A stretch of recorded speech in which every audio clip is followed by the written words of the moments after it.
Les lésions blanches de la muqueuse buccale peuvent correspondre à des lésions non kératinisées ou à la présence de lésions kératosiques pathologiques.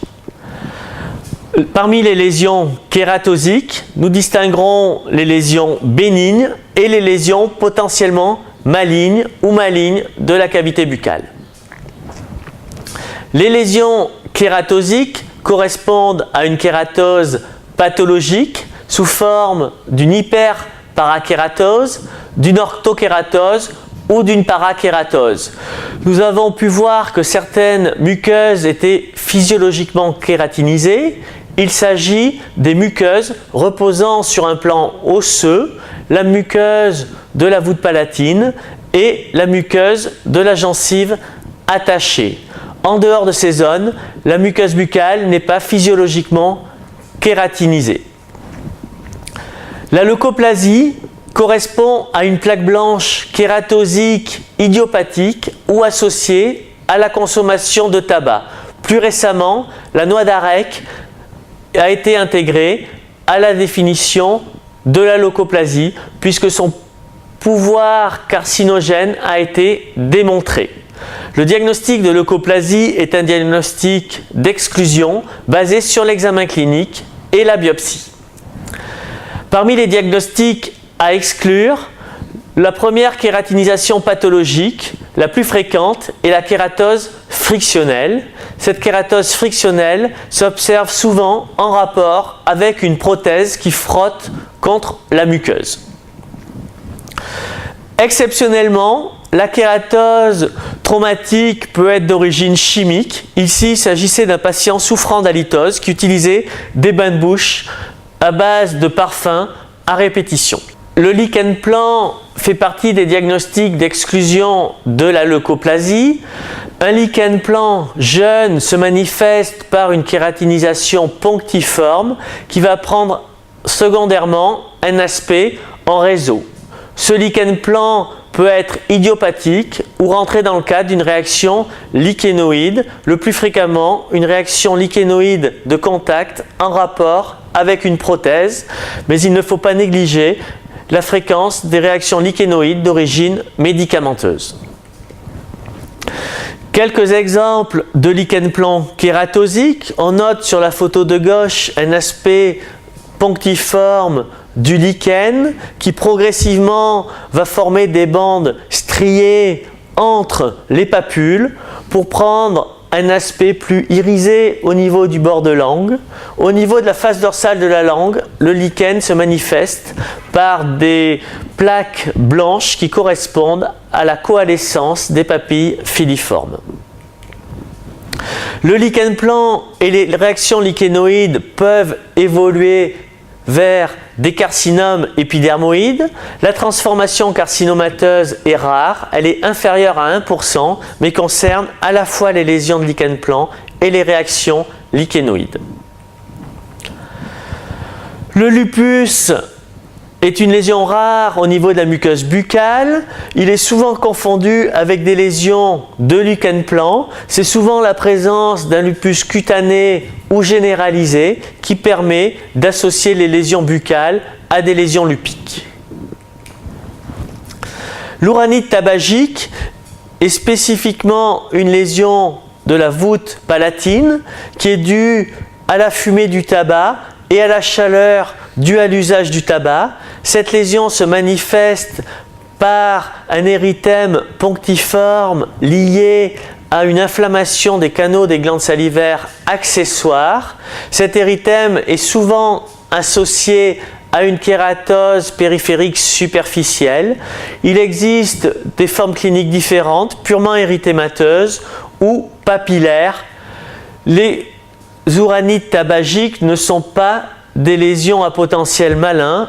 Elles n'ont a priori aucun potentiel d'évolution vers un carcinome épidermoïde, contrairement à la leucoplasie. Les lésions papillomateuses correspondent à une végétation de la muqueuse buccale le plus souvent kératinisée. Il s'agit d'une variante muqueuse des verrues cutanées ou des condylomes génitaux. Ce sont des lésions qui peuvent être liées à l'infection par des virus HPV non oncogènes 6, 11, 24.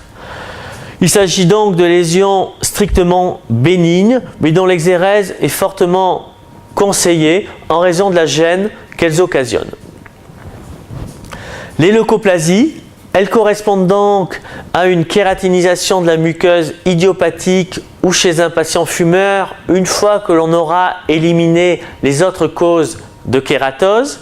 On distingue les leucoplasies homogènes qui peuvent être extrêmement fines comme au niveau du plancher buccal ou beaucoup plus épaisses comme au niveau de la face dorsale de la langue.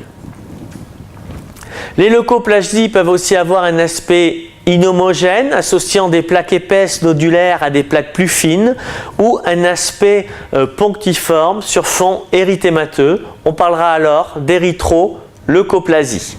Ces leucoplasies inhomogènes sont beaucoup plus suspectes que les leucoplasies homogènes. Il ne faut pas négliger la présence de leucoplasies liées au tabac à chiquer ou à priser, souvent déposées au niveau du vestibule buccal. Ces pratiques sont peu usitées en Europe, mais par contre sont fréquentes en Asie du Sud-Est. L'observation de ce type de lésion en France correspond souvent à une observation chez des populations migrantes. Il existe des formes de leucoplasie plus spécifiques qui ne correspondent pas à la terminologie, à la définition initiale. Par exemple, la leucoplasie syphilistique que l'on observe dans la syphilis secondaire. Le patient présente des plaques leucoplasiformes au niveau de la muqueuse buccale et très souvent des lésions identiques au niveau de la peau. Ces lésions sont fréquemment observées aujourd'hui chez les patients HIV positifs. Les leucoplasies doivent être considérées comme des lésions avec un potentiel de transformation maligne. Ce potentiel de transformation maligne est autour de 10%, sachant que les formes inhomogènes ont 7 fois plus de chances de se transformer que les formes homogènes, que les leucoplasies de taille supérieure à 200 mm² ont 5 fois plus de chances de se transformer que les lésions de taille inférieure. Enfin, la recherche d'une dysplasie associée à la leucoplasie est importante et lorsqu'une lésion dysplasique est retrouvée, on a 20% de transformation carcinomateuse à 5 ans. L'absence de tabagine, le caractère non homogène et la localisation sur le bord latéral de la langue sont associés à un plus fort risque de transformation maligne des leucoplasies. Il existe des formes cliniques de leucoplasie extrêmement péjoratives et notamment la leucoplasie proliférative verruqueuse que l'on appelle aussi carcinome verruqueux qui se manifeste par des zones multiples de leucoplasie ou des formes très hypertrophiques. L'examen anatomopathologique permet dans ce cas de confirmer le diagnostic. On retrouve un aspect papillomateux en massue, très souvent sans dysplasie associée. Il faut considérer ces leucoplasies comme des carcinomes de bas grade.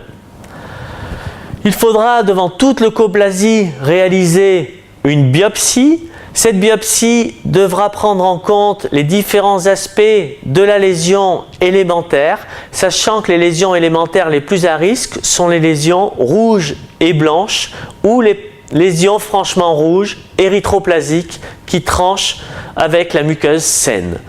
On recherchera sur la biopsie la présence ou non d'une dysplasie et notamment une transformation carcinomateuse invasive.